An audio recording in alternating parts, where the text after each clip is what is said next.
আসসালামু আলাইকুম। Hello viewers, নবম শ্রেণীর শিক্ষার্থী বন্ধুরা, আশা করি সবাই অনেক ভালো আছো।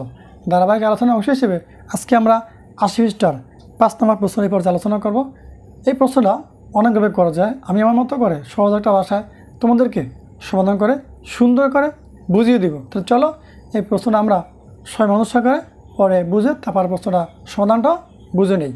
দেখো, আমি প্রশ্নটা পড়ি। করোনা ভাইরাসের নাম তোমরা সবাই জানো। এই ভাইরাস দ্রুত ছড়ায়। যদি করোনা ভাইরাস একজনের থেকে প্রতিদিন 3 জনে ছড়ায়, তবে একজন থেকে এক মাসে মোট কতজন করোনা ভাইরাসে আক্রান্ত হবে? এটা প্রথম অংশের আলোচনা। তৃতীয় অংশে বলছে কতদিনে 1 কোটি মানুষ আক্রান্ত হবে। এটা দ্বিতীয় অংশের আলোচনা। ঠিক আছে, দুটো অংশ আলোচনা করবো। এবং চমৎকার হবে, তোমাদেরকে আমি সুন্দরভাবে এটা বুঝিয়ে দিব। তাহলে চলো আমরা এই প্রশ্ন উত্তরটা সহজভাবে জেনে নেই। দেখো, আমি করার সুবিধার্থে প্রশ্ন উত্তরটা বলে লিখে রাখছি। আমি এখন তোমাদেরকে সুন্দরভাবে বুঝিয়ে দিব। প্রথমে লিখবা, মনে করি প্রারম্ভিক আক্রান্তের সংখ্যা ফি সমান 1 বলা আছে। প্রথম দিন 1 জন আক্রান্ত হবে। তারপরে আক্রান্তের হার আর সমান 3, মানে 3 জন। যেটা লোক বলা আছে একজন থেকে প্রতিদিন আরও 3 জনে ছড়াইব, সেটা হচ্ছে কি আক্রান্তের হার আর সমান 3।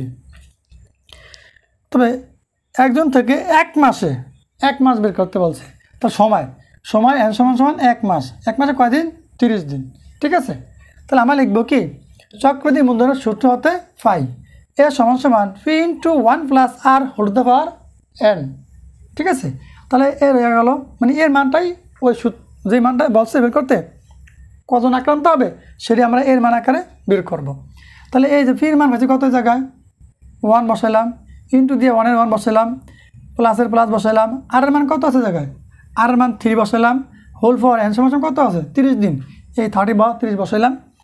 এর সমান এই যে 1 প্লাস 3 যোগ করলে আসবে কত 4, আর ইন্টু 1 মানে 4-এর 1 দ্বারা গুণ করলে কী আসবে 4 হবে, পাওয়ার 30 এতজন। এটাই উত্তর, প্রথম অংশের উত্তর এটাই।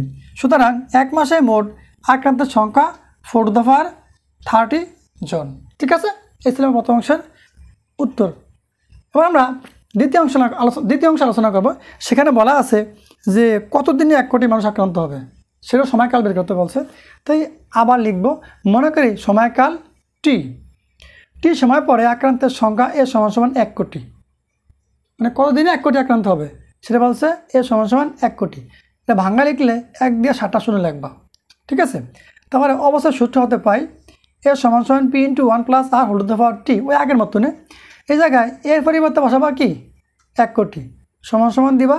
এই পির মান কত পাইছে এই জায়গায়, পির মানে প্রথম অংশে পাইছি কত 1, সে 1 বসাবা। তারপরে এই 1-এর 1 প্লাসের প্লাস আর এর মান কত পাইছি এই জায়গায় আর এর মান 3, সেই 3 বসাবা। এই জায়গায় ছিল n আর এই জায়গায় কি শুধু টি পাওয়ার, সময়কাল টি।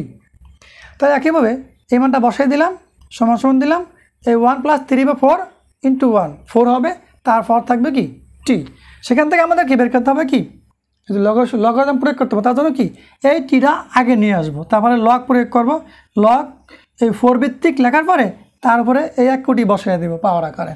তারপরে এটি লিখবো সমান দিব এমনি লগ 1 কোটি ভাগ লগ 4 লিখে ক্যালকুলেটারে ইকুয়াল দিই, তাহলে আমার এই মানটা চলে আসবে। আমি আবার বলছি জায়গা দিয়া, তোমরা ক্যালকুলেটারে লিখবা কি লগ 1 দিয়ে 7টা শূন্য উঠাইবা, তারপরে ভাগ দিবা, আবার লগ 4 লিখবা, তারপরে সমান দিবা, দেখবা এই মানটা চলে আসবে।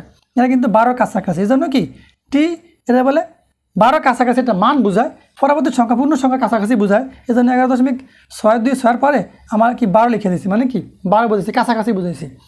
সুতরাং এটুকু লিখে দিতে পরে 12তম দিনে প্রায় 1 কোটি লোক আক্রান্ত হবে। এই ছিল আমার মূলত 5 নম্বর প্রশ্নের অ্যাকুরেট সুন্দর সমাধান। তোমরা সবাই সুন্দর করে নোটকে প্র্যাকটিস করো আর আমাদের ম্যাথমেটিক্যাল জোন ফেসবুক পেজ এবং ইউটিউব চ্যানেলের সাথেই থাকো। আল্লাহ হাফেজ।